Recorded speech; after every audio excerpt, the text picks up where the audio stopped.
Boa noite a todos, sejam todos bem-vindos. Vamos iniciar mais uma aula de patologia dos sistemas. Vou fazer uma recapitulagem em relação à aula da semana passada, tá bom? Hoje nós vamos falar um pouco sobre a DPOC, que seria a doença pulmonar obstrutiva crônica.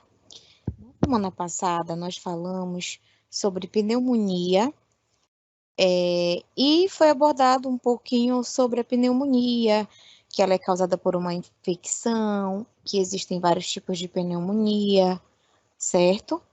Que na pneumonia geralmente tem alguns sinais e sintomas que nós podemos estar enquadrando como pneumonia, e a infecção ela pode ser fatal, tá? Principalmente para qualquer pessoa, mas particularmente bebê, criança, a idosos, tá? Então, geralmente os sintomas, febre, calafrios, dificuldade respiratória, tá? Geralmente são essas os sintomas comuns, tá? Então, nós temos como evitar através de vacina, tá? E a pneumonia ela é causada por agentes infecciosos. Então, o paciente ele pode apresentar dificuldade.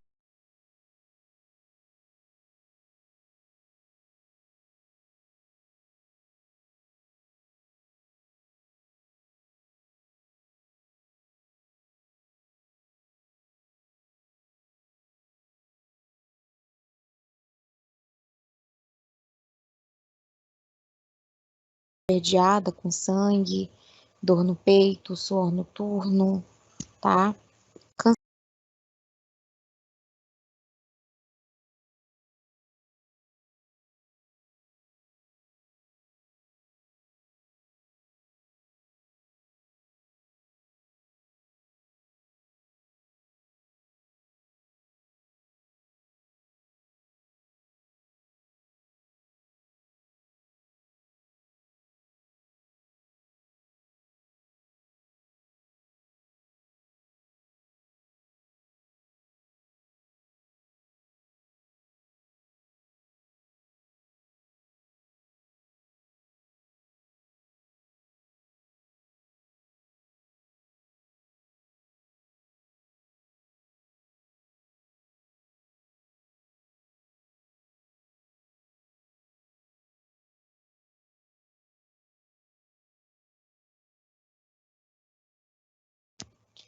Boa noite a todos, sejam todos bem-vindos.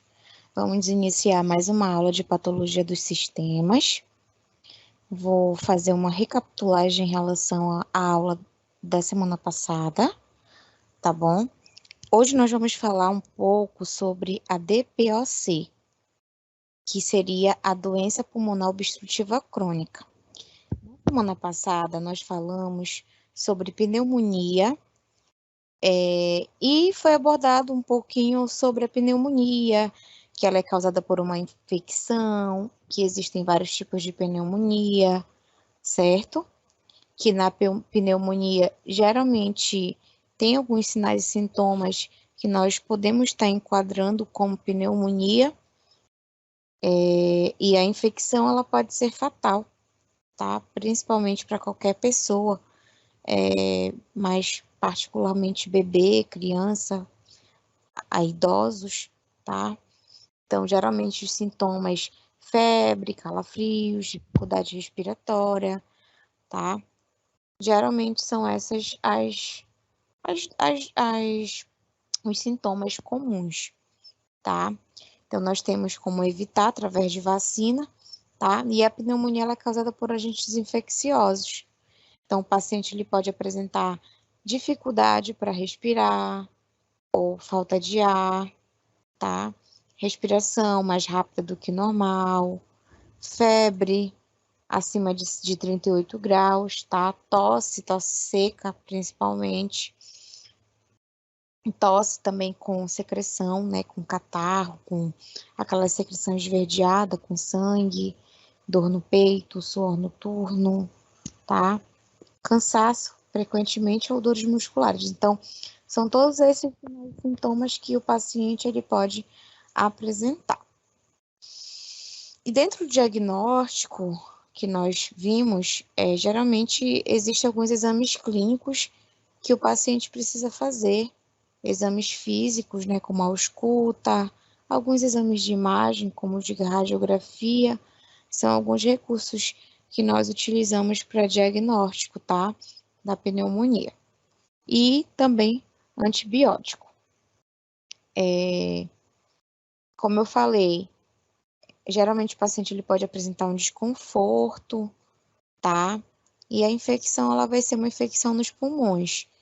E isso pode, né, ser parcialmente desenvolvida. Então, quanto antes iniciar o tratamento, melhor, tá? Em relação, né, à questão de chance de cura, até porque o paciente precisa fazer antibiótico terapia, tá? Justamente por conta dessa infecção do micro-organismo. Então, geralmente vai ser o quê? Antibiótico, certo? O tratamento ele varia de dia, né? O tempo de dias aí.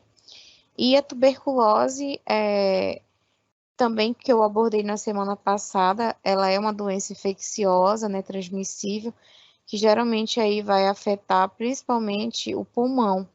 Então, todas essas doenças que nós estamos abordando da semana passada, que eu vou abordar hoje, elas fazem parte em relação à questão das doenças infecciosas transmissíveis, tá? E a tuberculose, ela é uma doença infecciosa que afeta principalmente os pulmões. Essa infecção pulmonar, ela causa aí sintomas como febre, tosse, expectoração, perda de peso, tá?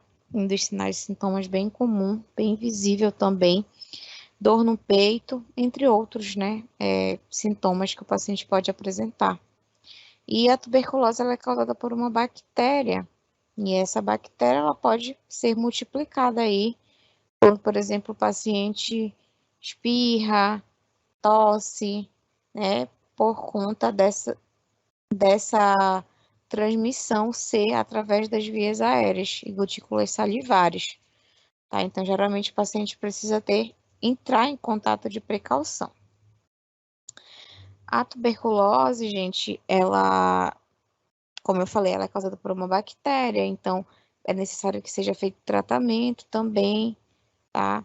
Geralmente antibiótico, e o tratamento ele vai ser feito, né, por um médico. O médico vai prescrever, vai solicitar os exames, e os sintomas, eles são os que eu mencionei ainda há pouco. Perda de peso, falta de ar, tá? O tratamento, né, ele precisa ser feito. Geralmente, o tratamento, ele é monitorado por um profissional. A gente faz a administração das doses supervisionadas, tá? Antibióticos, principalmente. Então, não pode parar de tomar o medicamento, porque o paciente, ele pode, inclusive, piorar, tá? E a tuberculose ela é uma doença, né, de transmissão aérea, então tem que ter bastante cuidado em relação a essa questão. O diagnóstico ele é feito através de raio-x, alguns exames laboratoriais, né, como baciloscopia, cultura, tá? E ele é um tratamento que é feito de forma gratuita pelo SUS. Além de que nós temos também a vacinação. As vacinações, elas são uma das formas de prevenção, tá? Justamente para auxiliar aí nesse processo. Nós temos também, que eu abordei para vocês, em relação à questão dos ambientes bem ventilados, né? Essa é uma forma de prevenção, assim como também a identificação precoce dos casos, para que a gente possa utilizar máscara, né, fazer um tratamento correto, certo? E o tratamento, né, mínimo aí é de 6 meses, então tem que ter bastante cuidado, porque às vezes, por exemplo, o paciente ele começa a fazer o tratamento, mas ele começa a melhorar, e aí quando a gente vê, ele basicamente não continuou com o antibiótico, e isso não é bom. A pessoa ela precisa finalizar o tratamento. Falei também na semana passada sobre asma, a asma ou bronquite. A asma ela é uma inflamação, tá, dos bronquíolos, que geralmente é desencadeada aí por um processo alérgico, né, principalmente crianças. E a bronquite ela já vai ser uma inflamação dos brônquios, tá? Geralmente é provocada aí pela inalação, né, de agentes irritantes. A asma, gente, ela costuma ser uma alergia, tá? Então, nós temos aí os fatores, né, desencadeadores, poeiras, mofo, animais como, por exemplo, gato, né, que eu mencionei principalmente por conta da questão dessa soltagem de pelo, tá? Materiais de limpeza, alguns perfumes, tá? Alguns poluentes intradomiciliares, cigarro, fumaça, enfim. E geralmente a bronquite ela é um quadro isolado, tá? Aquele sintoma que geralmente é uma tosse seca sem catarro. E o principal diagnóstico ele é aquele diagnóstico clínico, na qual o paciente ele vai passar por uma consulta e o médico vai fazer uma avaliação, tá? Para que a gente faça, né, essa confirmação através do exame físico e dos exames de função, que nós temos também alguns exames como a espirometria, que é justamente para a gente fazer essa avaliação aí do nosso paciente, tá? Então, falando aqui um pouquinho sobre hoje, sobre as doenças pulmonares obstrutivas crônicas, geralmente são doenças que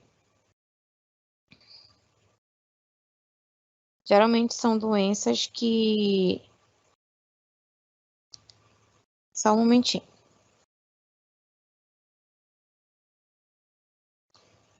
Vou finalizar aqui a apresentação do conteúdo e vou tentar apresentar novamente.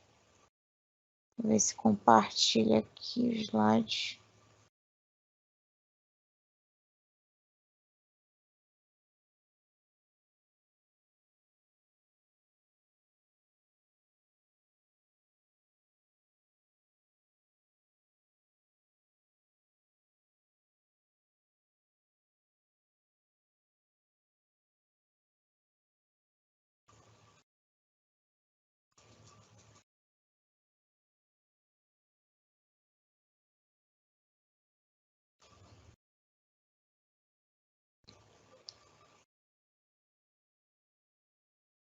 Então, tá? Inicialmente eu estava falando apenas sobre, recapitulando, né, a nossa aula da semana passada, tá bom?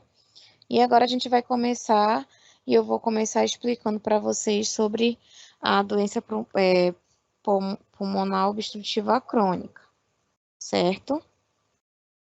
Só colocar no slide correto.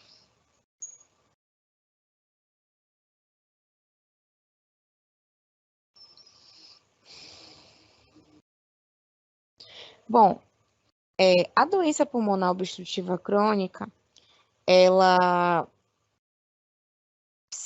sigla que nós utilizamos é a DPOC. Ela é uma presença de obstrução crônica, tá? Do fluxo aéreo com caráter progressivo. E aí nós temos a etiologia e as consequências. A etiologia seria, tá? Que ela vai estar associada a um processo inflamatório anormal dos pulmões, certo? E a inalação de partículas e gases tóxicos, principalmente relacionados ao tabagismo. Inclusive, eu falei para vocês sobre tabagismo, mencionei, né, que também é algo muito prejudicial, principalmente para quem tem problema relacionado à questão da respiração, pulmão, tá? E as consequências são a destruições aí alveolar, que vai levar ao desenvolvimento do enfisema pulmonar, né? E, consequentemente, perda de sua função, tá? Então, inicialmente falando sobre a doença pulmonar obstrutiva crônica, ela é uma doença, tá?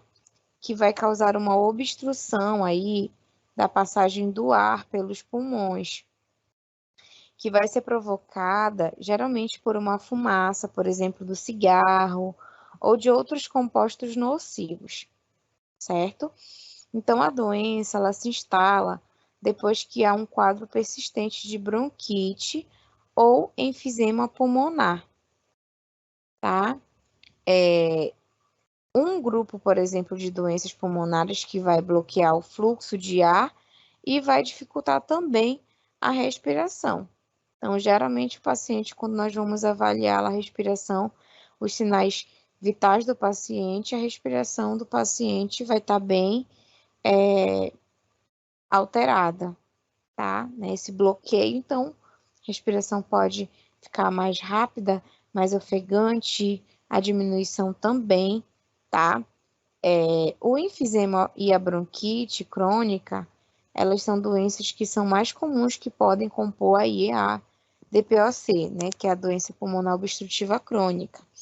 Então, essas lesões aos pulmões causadas pela doença pulmonar obstrutiva crônica, elas são irreversíveis, tá, gente? Então, geralmente, os sintomas, eles vão incluir aí falta de ar, sibilos ou tosse crônica. Geralmente são esses sinais e sintomas. E confunde bastante com o que nós já abordamos, né? Esse desconforto, tá? Porque geralmente são sintomas parecidos. Mas a questão dos inaladores de resgates, esteroides inalados ou orais, eles podem estar ajudando a controlar os sintomas e tentar minimizar esses danos maiores. Então, muito comum, né? Caso por ano, muitos casos, aí mais de 2 milhões, tá? No Brasil, por ano. E o tratamento, ele pode ajudar, mas só que a doença, ela não tem cura, tá? É crônica, né? É uma doença pulmonar obstrutiva crônica. Não tem cura, mas tem tratamento. Geralmente o crônico, né, ele pode durar aí anos, vida inteira, e precisa de um diagnóstico médico, precisa fazer alguns exames laboratoriais, alguns exames de imagem, né? Como eu falei aí, mencionei da etiologia, ela vai ser uma limitação desse fluxo do ar que é provocada, por exemplo, por uma resposta inflamatória, né, a toxinas inalatórias. E frequentemente nós temos aí a fumaça de cigarro, tá? Nós temos também a deficiência de alfa, tá? Antitripsina, que é uma variedade aí de exposições ocupacionais que consistem geralmente em causas menos comuns nos indivíduos que não são tabagistas. Mas geralmente, gente, quem tem algum problema relacionado à questão pulmonar, é muito comum fumante. Então, por isso que é importante que a gente faça uma triagem de qualidade, investigue, né? O histórico de enfermagem, nós vamos avaliar basicamente tudo, tá? Tudo mesmo. Então, dentro de uma triagem de um histórico de enfermagem, a gente pode seguir um modelo padrão, porém, nem sempre, gente, pode ter um roteiro para vocês seguirem. Então, se vocês, por exemplo, forem pesquisar dentro da internet sobre histórico de enfermagem, modelos, vocês vão ver lá que vai aparecer lá aquela parte da triagem inicial padrão. O que seria isso, tá? Histórico de enfermagem, geralmente vai ter aquela triagem. Então, você vai perguntar lá o nome do paciente, você vai precisar fazer uma triagem no seu paciente, né? Com os dados cadastrais dele, certo? Quais são os exames que o paciente já fez, tá? O que ele está apresentando dentro da sistematização de assistência de enfermagem. Quem faz assistência de enfermagem, a sistematização é o enfermeiro, tá? Então, por exemplo, eu vou falar aqui para vocês um exemplo das partes das identificações. Então, qual o seu nome? Vou falar aqui os meus dados, tá? Meu nome é Jéssica Cardoso, enfim. Aí, qual leito que o paciente está? Então, leito 101B. Qual é o prontuário do paciente? 1380, por exemplo. Qual a sua idade? 29. Qual o seu sexo? Feminino. Qual a sua cor, raça? Parda. Isso é uma entrevista que você vai fazer com o seu paciente. Qual a sua escolaridade? Mestranda. Aí vai colocar aqui telefone, aí coloca o número do telefone, procedência, de onde veio, interior, onde mora, né? Ah, eu moro em Belém, tá? Qual o nome da mãe? Aí, Ruth. Qual o endereço? Aí vou colocar o meu endereço. Passagem Maria Luísa, por exemplo. E o acompanhante, se tiver um acompanhante, você coloca o nome do acompanhante também. Geralmente, por exemplo, quando é criança, são os pais, né? Ou pai ou mãe. Quando é adulto, pode ser irmão, irmã, ou mãe, pai, ou avô, avó, ou até o próprio marido, filho, enfim. E o parentesco, tá? É importante colocar qual o grau de parentesco. Os antecedentes, que, por exemplo, que são as doenças de base. Você tem diabetes, você tem hipertensão, você tem alguma doença congênita, tá? Se sim, quais são? Especificar. Se teve alguma doença na infância, e aí coloca também todas as doenças, né, que teve na infância. E internações anteriores, se teve, né? Se teve, se foi sim, aí você justifica o motivo. O motivo da internação foi cirurgia, ou motivo de investigação, diagnóstico, enfim. As medicações que faz, se faz uso de medicação, eu faço, aí coloca lá as medicações que o paciente está utilizando. E se não fizer, coloca não. Antecedentes familiares, os antecedentes familiares, eles vai estar relacionado a todas essas doenças crônicas, tá? Que geralmente são doenças genéticas, certo? Que é importante, né, a gente perguntar para o nosso paciente, justamente porque se tem caso na família e for algo genético, isso vai estar relacionado à questão genética, tá? Então, existe essa probabilidade aí. Dentro do histórico também, né, da doença atual, desculpa, continuando na parte de antecedentes, a gente pode perguntar também quais são os hábitos de vida da pessoa, né? Se fuma, se bebe, tá? Até porque, por exemplo, doença pulmonar obstrutiva crônica vai estar relacionada à questão da ingestão de álcool, de fumo, principalmente, né, do cigarro, tá? Isso pode, inclusive, prejudicar. Além de que é importante, por exemplo, eu não fumo, mas tem alguém na sua casa que fuma? Porque, às vezes, o paciente, ele é um paciente que ele é um fumante passivo, tá?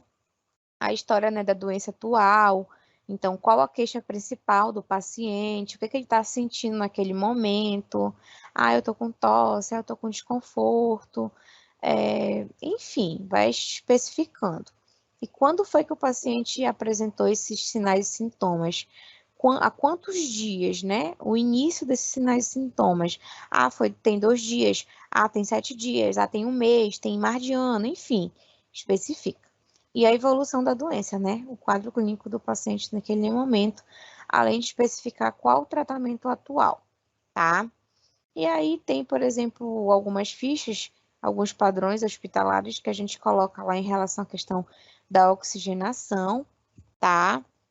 Frequência respiratória, que vai ser lá a frequência respiratória durante 1 minuto. Então, vamos supor que estava 20 a respiração, né, por minuto, tá? O tórax, como é que tá o tórax? Você vai fazer uma avaliação no paciente.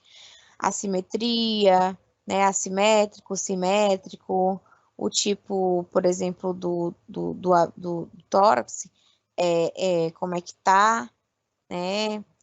A questão também da avaliação que você pode fazer, às vezes o paciente, por exemplo, pode ter uma escoliose, o padrão respiratório dele está normal, superficial, profundo, eupneico, dispneico, né, bradispneico, taquipneico, enfim, tá? Você vai avaliar também a triagem intercostal do paciente, né, subcostal, os músculos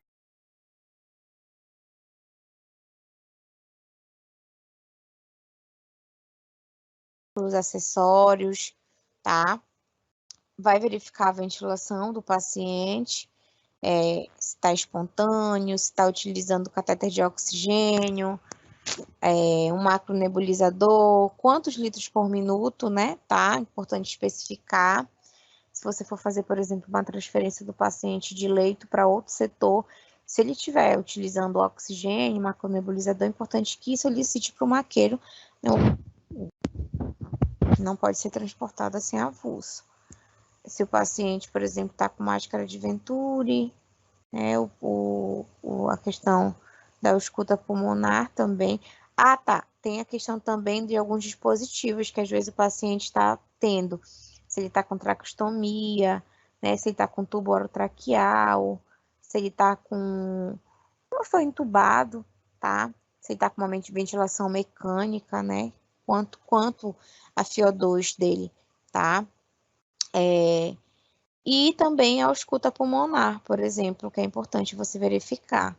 Né? Se tem presença de murmúrios vesiculares, ruídos adventícios, tosse, tá? Se tiver, né, com tosse, como é que tá essa tosse? Produtiva, improdutiva, com alguma característica de secreção, né? Ele tá com celalreia, como é que tá o frêmio preservado, diminuído, aumentado, tá? Questão pulmonar, né?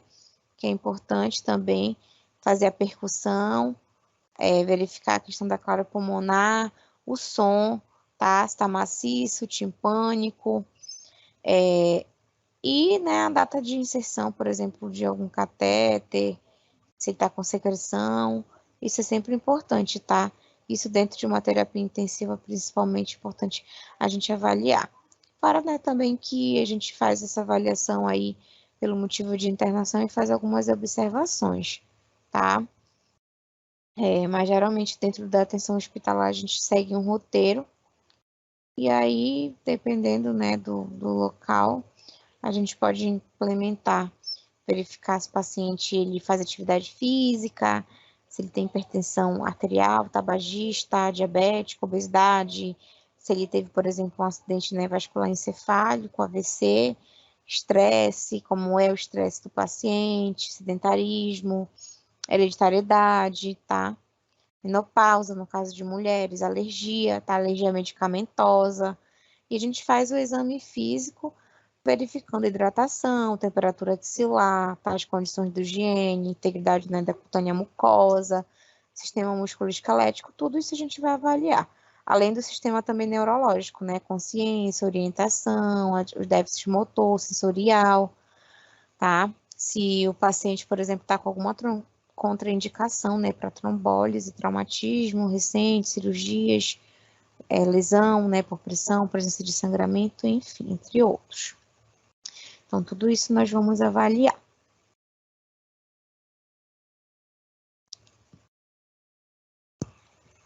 Só um minutinho.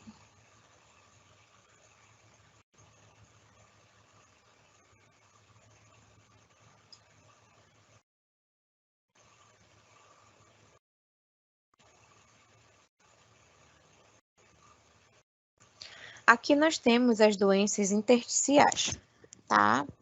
As doenças intersticiais, elas vão ser o quê?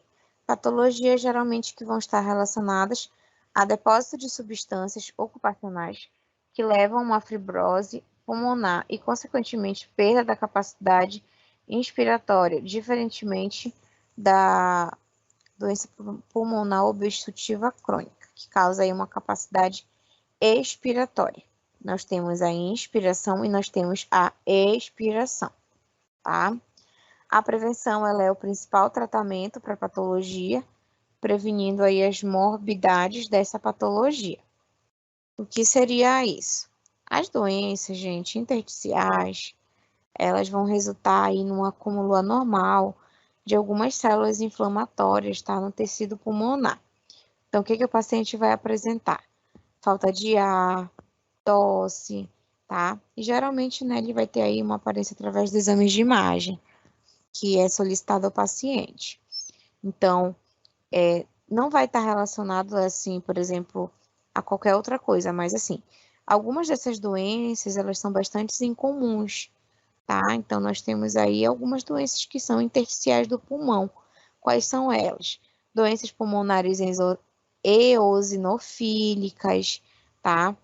Estiostose pulmonar das células de granulomatose, nós temos proteinose alveolar, pulmonar, sarcoidose, linfangliomi... Ah, senhor, eu sempre vou falar pausadamente. Linfangiomiomatose. É muito extenso esse nome. Mas, assim, geralmente a doença intersticial crônica, ela vai estar relacionada à questão, né, de um grupo heterogêneo, tá? E as doenças, elas são causas de etiologia que podem ser conhecidas ou não, tá? Né? Geralmente o paciente ele vai apresentar uma alteração desses espaços alveolares e principalmente das vias aéreas distais, além aí desse espaçamento, né, da parede alveolar, tá?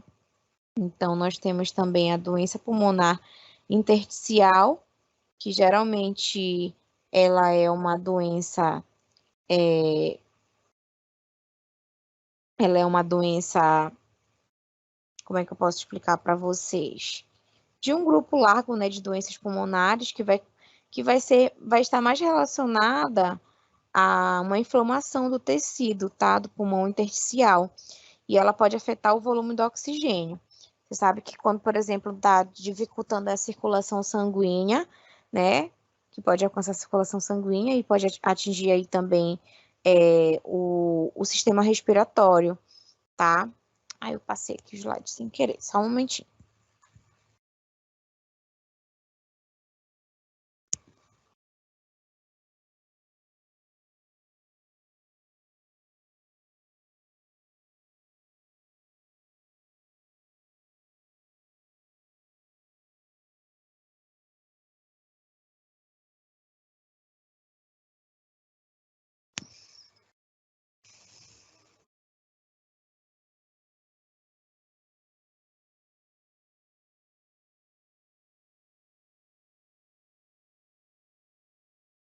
Tá, então, a doença pulmonar intersticial, ela vai estar relacionada a essa questão aí que eu expliquei, da circulação sanguínea, do oxigênio, né, e o pulmão intersticial, tá? Vai ter uma inflamação aí desse tecido.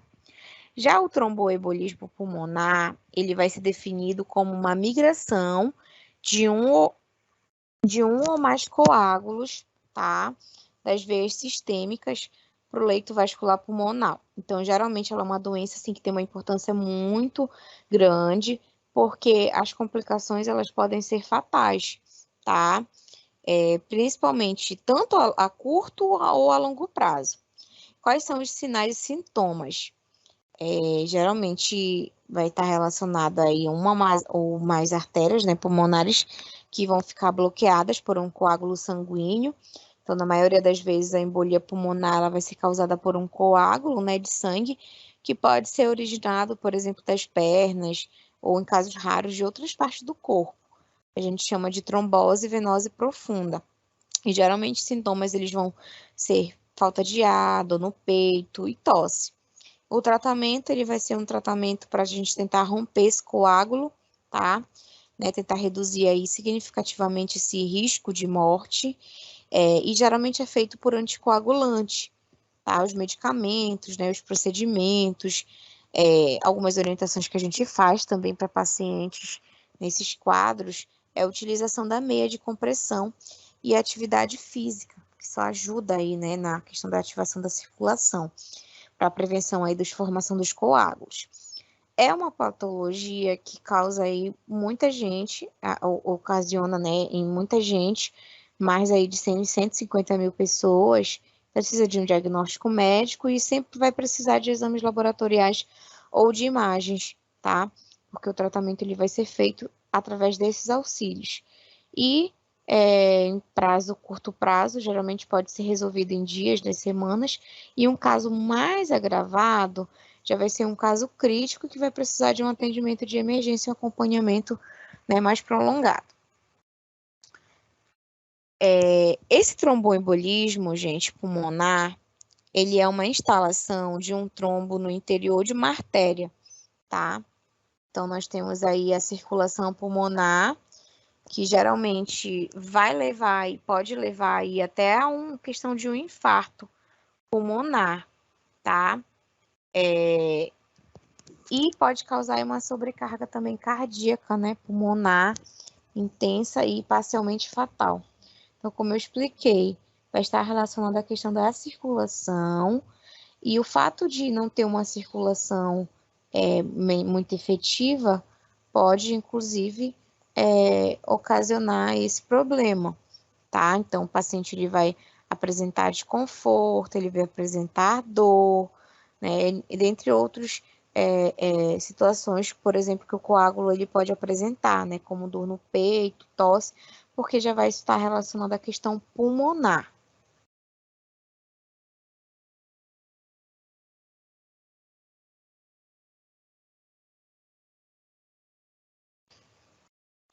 E as patologias da pleura, geralmente, elas vão estar relacionadas a duas perspectivas, tá? Por exemplo, se houver um acúmulo do excessivo líquido, que a gente chama de derrame pleural ou ar, a gente chama de pneumotórax, tá? Excesso de líquido, derrame pleural. E a questão relacionada ao ar, a gente chama de pneumotórax, tá? O pneumotórax, ele vai ser a presença aí do ar no espaço pleural e as causas vão ser trauma torácico, rompimento de bolhas, né, inatas ou decorrentes do enfisema pulmonar. As complicações, né, do ar aí, ele vai se deslocar as estruturas torácicas, levando aí um distúrbio hemodinâmico, né, torácico potencialmente grave. E o tratamento, drenagem do tórax, tá?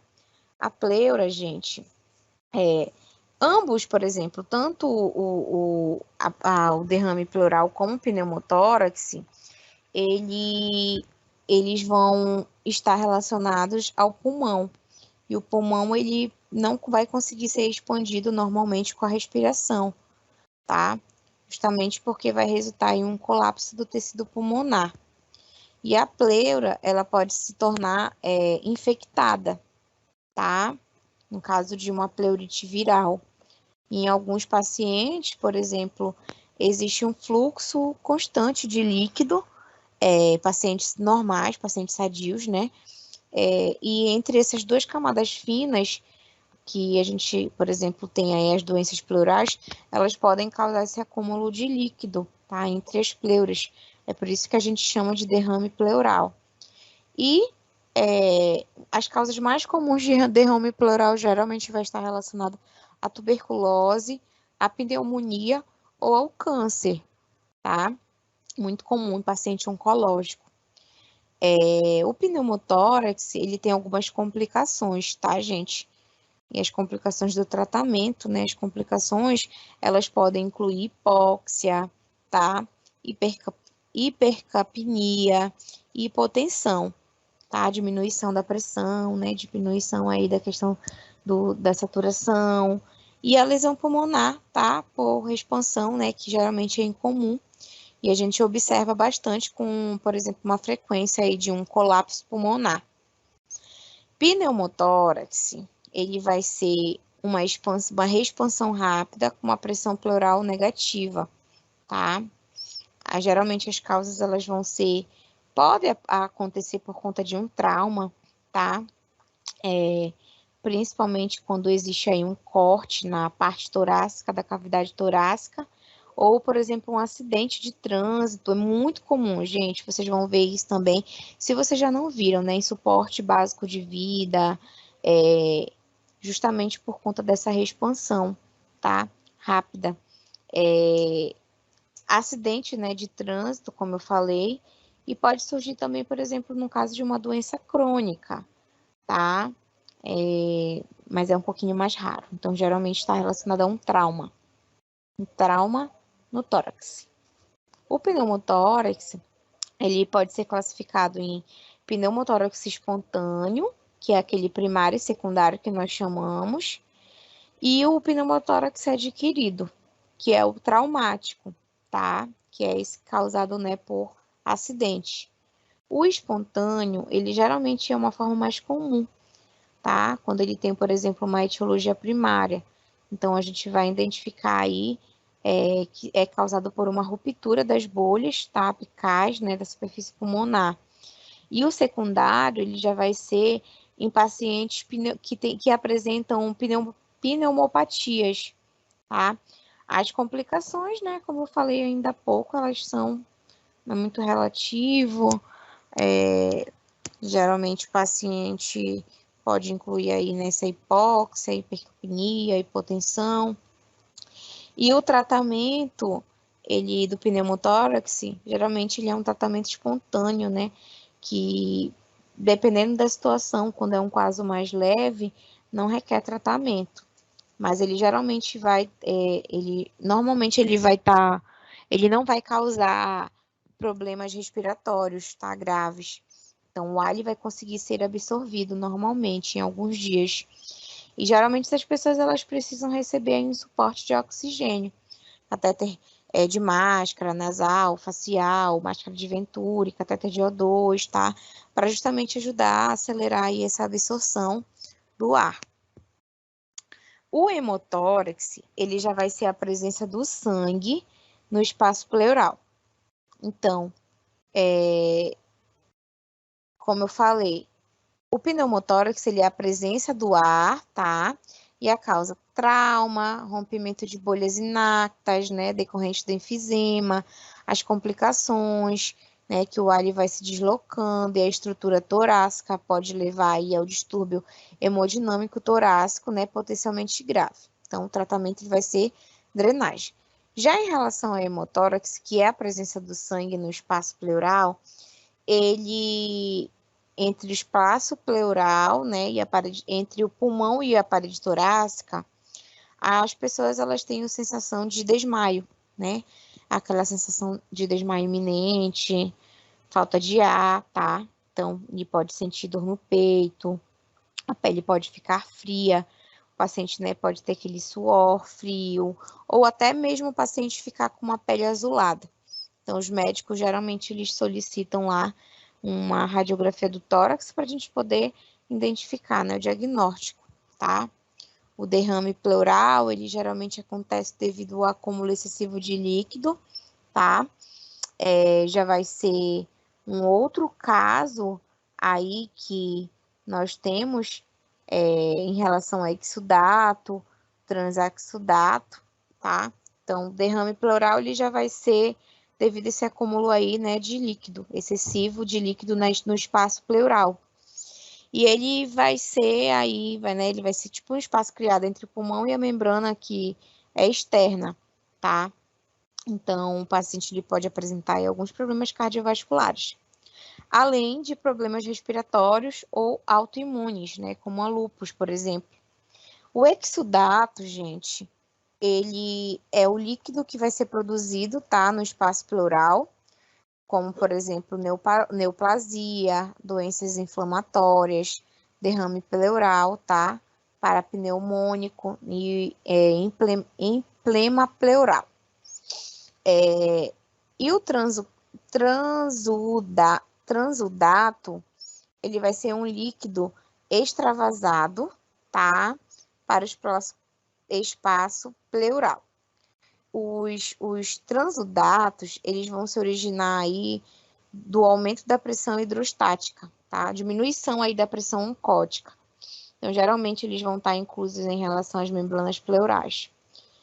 E nós temos como exemplo insuficiência cardíaca e insuficiência hepática, tá? Principalmente insuficiência hepática, que vai estar relacionado aí ao transudato, tá? Esse líquido aí que vai ser extravasado. Os exudatos, geralmente, eles formam aí um vazamento do líquido, né? Ao longo aí de uma membrana capilar, e isso aumenta a permeabilidade, tá?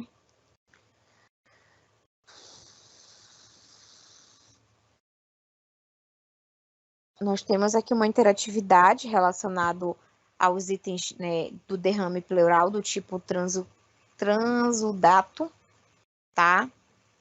Então, como eu falei ainda há pouco sobre a questão do derrame pleural, tá? Do derrame pleural, nós temos emplema pulmonar, derrame pleural paraneoplásico, derrame pleural na cirrose hepática, derrame pleural em paciente com lúpus, derrame pleural em paciente com artrite reumatoide. Qual seria que se encaixaria aí dentro do tipo de derrame pleural transudato? Acabei de falar para vocês. Só dar um tempinho aí para vocês pensarem e eu vou explicar.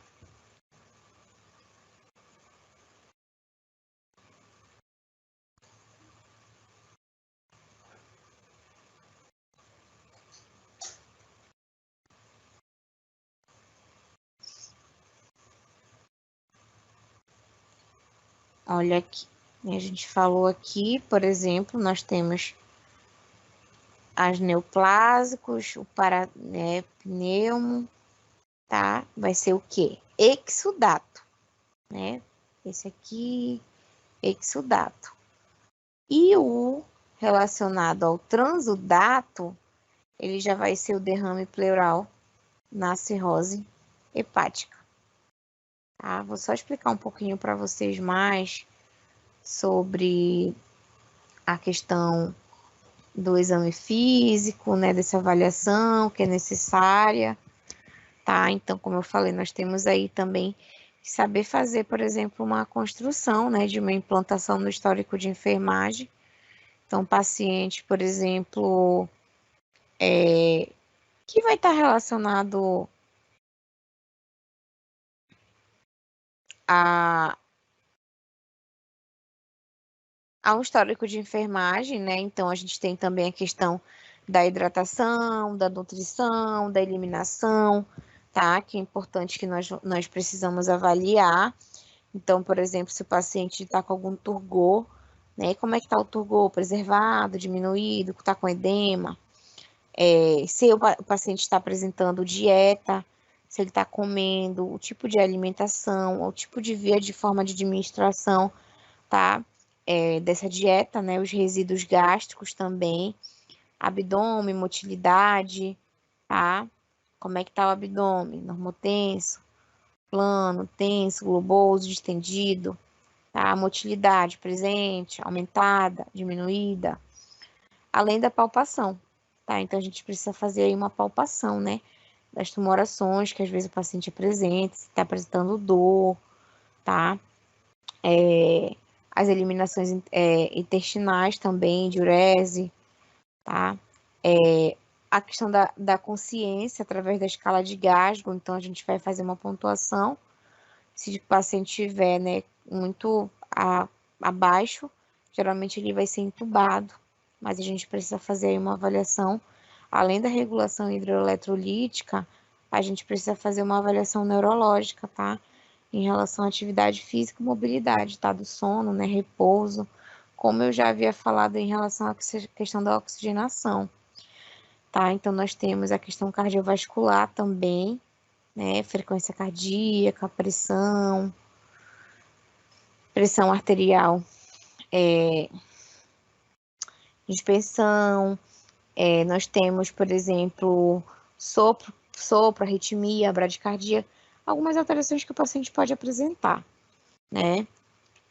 Os cuidados corporais também, que é importante que a gente avalie, tá?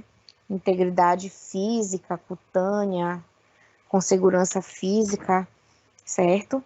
Higiene do paciente, higiene bucal, higiene satisfatória, tá com odor, a bucal, ele tá com gengivite, tem cárie, como é que tá a língua, tá com sabor rosa, né? A dentição, tá? Completa, incompleta. Quando foi que fez o último banho? A questão do pelo, tá? Da pele íntegra, normocorada, hipocorada. Porque geralmente o paciente ele pode apresentar o quê? Uma cianose, né? Tá?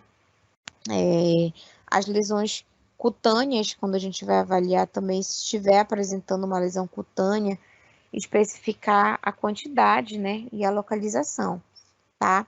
E o tipo de acesso venoso periférico, um catéter venoso central, um pique, tá? Né? Uma dissecção venosa, enfim. Geralmente tem a questão da segurança física também em relação ao risco de infecção, se o paciente tem risco de queda, risco de aspiração. Geralmente esses pacientes, né, com doença pulmonar obstrutiva crônica, podem precisar aí de aspiração por conta do acúmulo de secreção que esse paciente, né, ele pode tentar colocar para fora, tá? Risco de lesão, né, por pressão através da escala de Braden. Nós temos também a regulação térmica, tá? Taxonomia, normotomia, hipotermia, hipertermia, tremores, calafrios, enfim. Regulação hormonal, tá bom? Crescimento celular, né, de sexualidade, glicemia capilar, tá? Peso, enfim. E o índice de massa corpórea também, que é importante a gente avaliar no nosso paciente, além dos dados antropométricos. Dentro do histórico de enfermagem, nós também precisamos fazer uma avaliação da genitália, tá? Do paciente, se está normal, se está com alguma alteração. A questão da regulação, né, imunológica também, se tem alergia, alguma doença imunossupressora, autoimune, né, como no caso dessas que eu acabei explicando para vocês ainda há pouco, né, de exudato, tá? Terapêutico, se faz a medicação, se fez algum tipo de exame, se fez alguma cirurgia.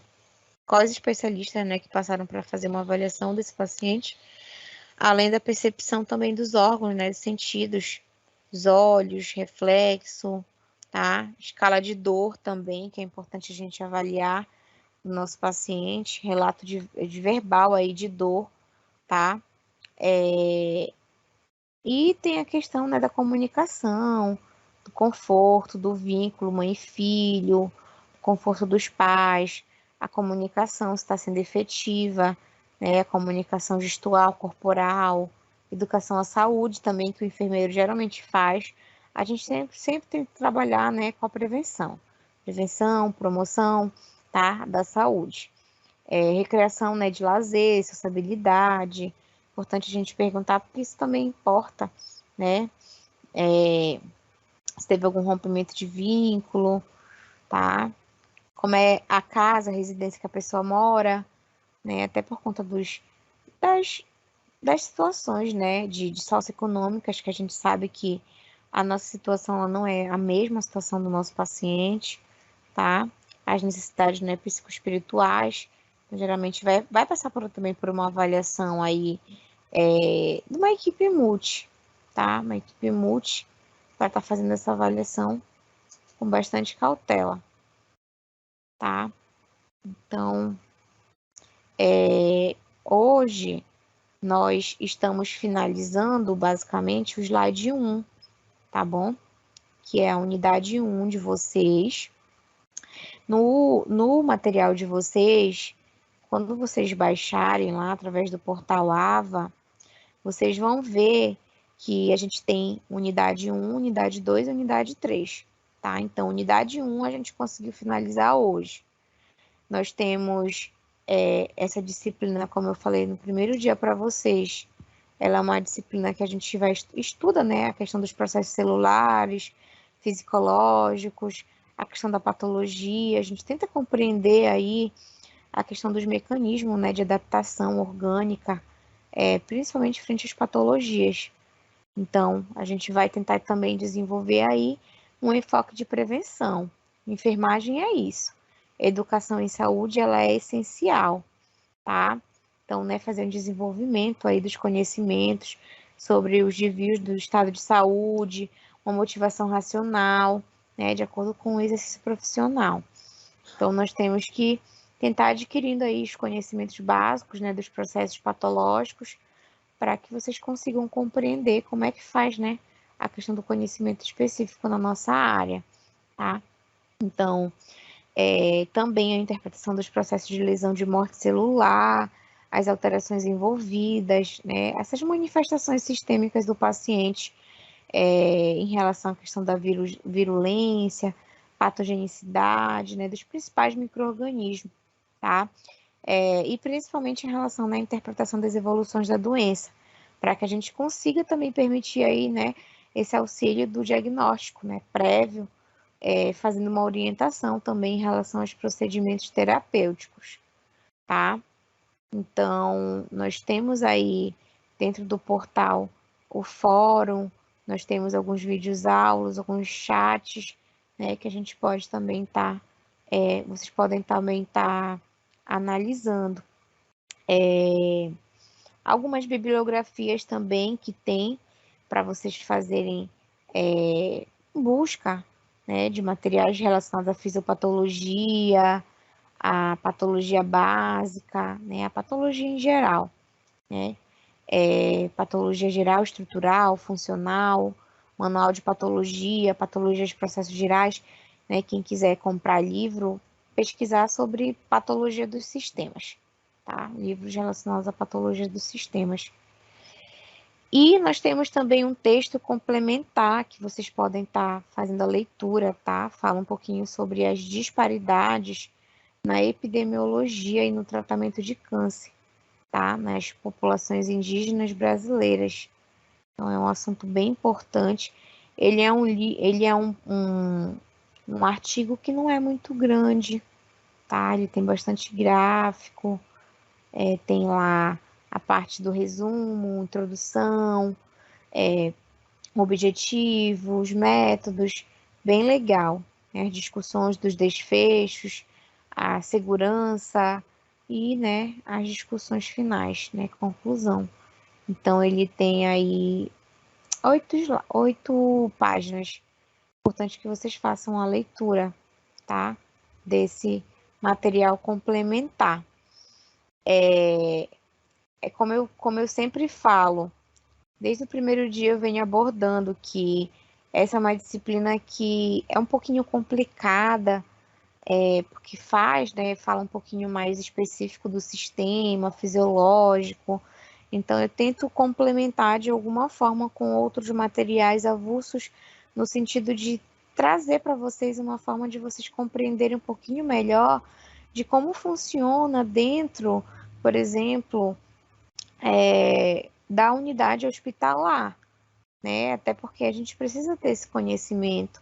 Por mais que tenha médico, é importante que a gente tenha também esse conhecimento, porque geralmente a gente vai precisar fazer orientação em saúde para o nosso paciente, tá? Isso é bem importante, tá? Dentro do nosso cronograma, nós já conseguimos fazer avaliação aí bem legal em relação a esses processos, né, fisiológicos e patológicos, aos mecanismos também de adaptação, né, orgânica das patologias, e a gente tenta enfocar principalmente na questão de prevenção, né, prevenção aí de várias patologias, para a gente conseguir desenvolver, né, esse conhecimento aí do estado de saúde, fazer uma motivação, né, para o profissional, tá? Então, é muito assunto, né, que é abordado, sistema cardiovascular, vira e mexe, a gente acaba incluindo algumas coisas, câncer, hipertensão. Hoje a gente falou sobre as doenças, né, do aparelho respiratório, tá? Pneumonia, doença pulmonar obstrutiva crônica, entre outros. Então, na partir da semana que vem, a gente já vai começar a falar um pouquinho dos sistemas gastrointestinal, das patologias do tubo digestivo, úlcera, né? Sistemas gastrointestinal, fígado, tá? Cirrose, né? Pancreatite, sistema urinário, tá? Então, nós temos aí como texto complementar, então vocês também podem estar utilizando e se baseando, tá? Para vocês fazerem leituras complementares sobre o assunto, que são assuntos que a gente precisa ter bastante conhecimento, tá? Deixa eu ver se eu consigo compartilhar aqui com vocês o material do texto complementar que eu quero que vocês façam a leitura, tá? Só um momentinho.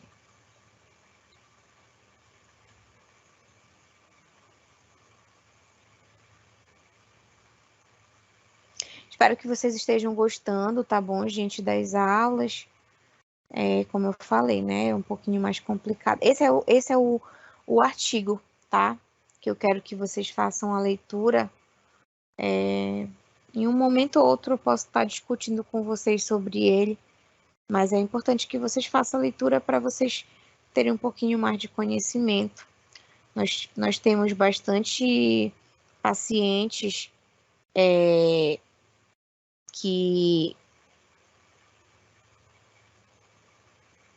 pacientes indígenas, tá?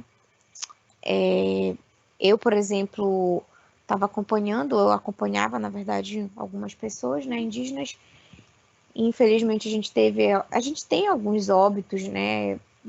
Enfim, porque tem a questão da etnia, tem a questão também da cultura, né? Que é importante a gente se atentar dentro dos cuidados paliativos, por exemplo, né? Pacientes oncológicos.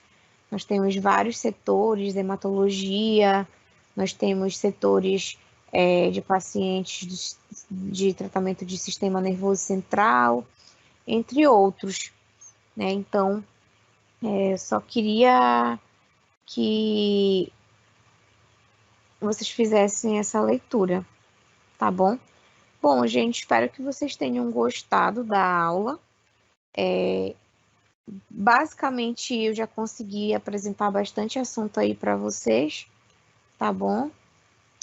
Espero que vocês, de fato, estejam conseguindo compreender o que eu estou querendo passar para vocês. Façam a leitura do material também, do livro, que ele está bem especificado, é bem completo em relação à unidade 1, tá bom? São 74 páginas, então tem bastante coisa aí para vocês fazerem a leitura sobre hiperplasia, sobre as inflamações agudas, sobre a questão da inflamação crônica, das inflamações em geral, né? Como funciona a questão da inflamação, de edema, de hiperemia, de trombose, né? Choque hemodinâmico, tá? Então tem bastante assunto aí para vocês estarem dando uma revisada sobre câncer, né? Que eu falei um pouquinho para vocês sobre a questão do crescimento, né? Da invasão local, tá? Dos fatores de risco, né? A questão ambiental também. Aí sobre tabagismo, né, que a gente estava falando sobre hábitos alimentares que a gente vai precisar orientar no geral, né? Nós temos tabagismo também, tá? O tabagismo, ele é algo que a gente precisa orientar, né? Que ele é geralmente o maior fator de risco aí que a gente consegue evitar esse adoecimento, né? E ele vai ter relação aí vários tipos de câncer. Pulmão, cavidade oral, né, laringe, faringe, esôfago, basicamente tudo. Inclusive leucemias, tá? Então, o principal, né, câncer vai estar associado ao tabagismo, ele é do pulmão. Os fumantes, eles chegam a ter aí mais, né, de 20 chances aí de adquirir, né, o câncer de pulmão, tá? Né, justamente por conta do uso do tabaco. A orientação, né, que a gente vai fazer é não. Nós temos algumas infecções sexualmente transmissíveis em relação aos hábitos sexuais, né, exposição solar, atividade física, tá? As radiações ionizantes, as atividades físicas, idade, tá? Então tem bastante coisa aí para vocês darem uma olhadinha sobre o câncer, sistema imune, tá? Genomas, dos vasos normais, tá? Tem muita coisa aí para vocês verem, certo? Hipertensão, a questão da insuficiência cardíaca que eu já falei. Isso tudo contempla a unidade 1, tá? Mas principalmente, né, sobre a questão do câncer, que é uma doença que acomete muita gente, muita mesmo, tá bom? Então, só queria agradecer mesmo vocês pela participação de vocês por hoje. Qualquer dúvida, tentem consultar o material de vocês. A nossa disciplina, ela vai continuar de acordo com o cronograma do semestre, tá bom? Eu não tenho muita certeza, mas eu acredito que vai até novembro, dezembro, até o período de prova de vocês, né? Que vocês vão ter o período de provas do período de prova, o período de prova de vocês vai ser, não sei se vai ser virtual, né, pela plataforma, mas vocês têm que seguir de acordo com o cronograma da unidade de vocês, porque vocês têm as aulas presenciais, mas vocês fazem a participação das aulas ao vivo. Então, provavelmente vai ser pelo portal de vocês, tá bom? Mas não sou eu que elaboro a prova. E aí, né, tem essas atividades complementares que vocês podem estar participando dos fóruns, tá bom? Todo o material vocês conseguem pegar através do portal AVA, que é o portal acadêmico de vocês, tá bom? Não só dessa disciplina, como das demais, certo? Me sinto honrada, né, em poder estar compartilhando esse conhecimento aí com vocês, porque são vários estados, várias cidades, né, tanto é que muita gente se apresentou para mim, eu não consigo responder todo mundo, mas eu visualizo todas as mensagens, por conta do fluxo de tempo, mas geralmente eu também faço cursos virtuais, né, de certificação, então vocês podem estar acompanhando lá pelas redes sociais, né, então quem sabe em um próximo momento eu também não posso estar indo na cidade de vocês fazer palestra, né? Então é isso, tá bom, gente? Por hoje é isso. Obrigada a participação de todos e eu aguardo vocês todos na semana que vem, tá bom? Vou finalizar aqui a reunião. Bom descanso a todos vocês. Tchau, tchau.